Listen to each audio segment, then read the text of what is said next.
A tour of Fushimi Inari Shrine in Kyoto, a stroll through 1,000 gates and more stairs than your legs can handle. Ah, Kyoto, the city of 1,000 temples, historical treasures, and let's not forget, a billion tourists, mostly wielding selfie sticks like modern-day samurai swords. It's the kind of place that should come with a warning, caution, you will fall in love with Japan and simultaneously destroy your feet.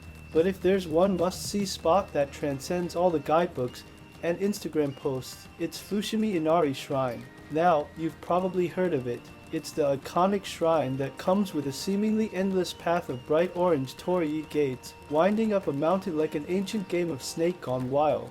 And yes, you might also recognize it from Memoirs of a Geisha, that one film everyone references when they can't quite pinpoint what makes Japan so Japan. But trust me, Fushimi Inari is more than just a pretty backdrop, it's an experience. The beginning, a grand entrance. So, you hop off the train at Inari Station, which, conveniently, is just a hop, skip, and a jump away from the shrine. The first thing that hits you, the sheer number of people. If you thought you'd have a spiritual, Zen-like experience, think again. This is Kyoto. Everyone and their dog has decided that today's the day they're going to discover Japan. You'll soon realize that you're part of a human tide sweeping towards the shrine's entrance. And there it is, the Grand Ramen Gate, towering over you with all the majesty and intricate woodwork you'd expect from a shrine that's been around since, the year 711 AD. Yes, you heard right, this place is older than your entire country if you're from the West. You pass under the gate, dodging a few tourists who have stopped dead in their tracks to snap the perfect photo. The gate's imposing presence does its job, making you feel just a little bit smaller, a little more reverent, and quite frankly, a lot more interested in what's to come. The main shrine, a place to wish for wealth. Walking up to the main shrine, you'll see locals and tourists alike buying fox-shaped wooden plaques on which you write your wishes. Why fox-shaped? Well, Fushimi Inari is dedicated to Inari, the Shinto god of rice, and foxes are considered his messengers. You'd think a deity associated with rice would be a little more laid back, but the foxes here seem to take their job seriously.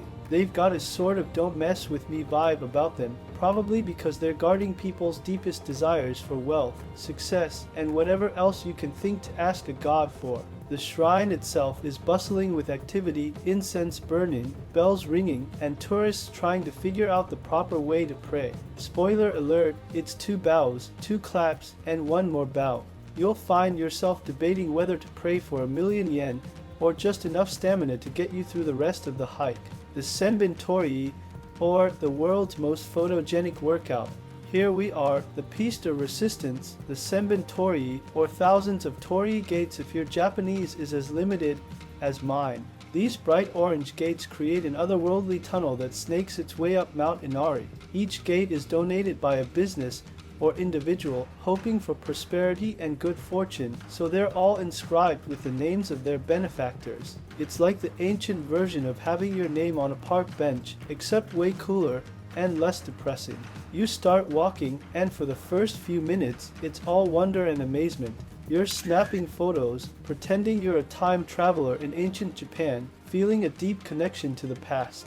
But then, after about 10 minutes, something starts to dawn on you. This path, it doesn't stop. It just keeps going and going and going. The torii gates become a bit less magical and a lot more like those arches you run under during a marathon. You know, the ones that say only 10 kilometers left. And you realize you're in for more than just a leisurely stroll. As you ascend, you start to understand why the locals are in such great shape. These stairs are relentless. You tell yourself it's all worth it. Every step brings you closer to enlightenment, or at the very least, a great view at the top.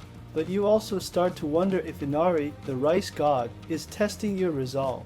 Maybe the foxes are watching you, laughing at the tourists who thought this was just a quick photo opus. The midway point, a decision that defines your character. Finally, you reach the Yatsutsuji intersection, the midway point where most people stop. And here's where you face a crucial decision to continue to the top or not to continue.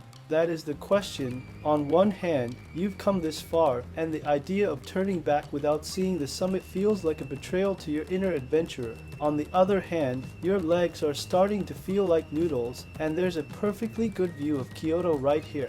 After much deliberation, you decide to push on. It isn't just about the destination, it's about taking the time to notice the beauty in the details, even when your legs are screaming for mercy. The final stretch, a reward well deserved. Back at the base, you treat yourself to some well-deserved street food. There's nothing quite like the smell of yakitori sizzling on the grill, or the sight of a freshly made taiyaki to make you forget all about your aching muscles. You take a bite, savoring the flavors, and suddenly it all makes sense. This is what Fushimi Inari is about, the blend of old and new, the sacred and the everyday, all wrapped up in one unforgettable experience. So, was it worth it? Absolutely, even if your legs disagree. And there you have it, a tour of Fushimi Inari Shrine in Kyoto, with all its highs, lows, and plenty of torii gates in between. Whether you're here for the culture, the exercise, or just the Instagram photos, one thing's for sure, you'll leave with memories that'll last a lifetime. And maybe, just maybe, a newfound respect for foxes and stairs. And there you go, a tour of Fushimi Inari Shrine in Kyoto. Remember, the journey might be tiring because the place is huge, but it's also one of the most rewarding experiences you'll have in Japan. Just don't forget to bring comfortable shoes.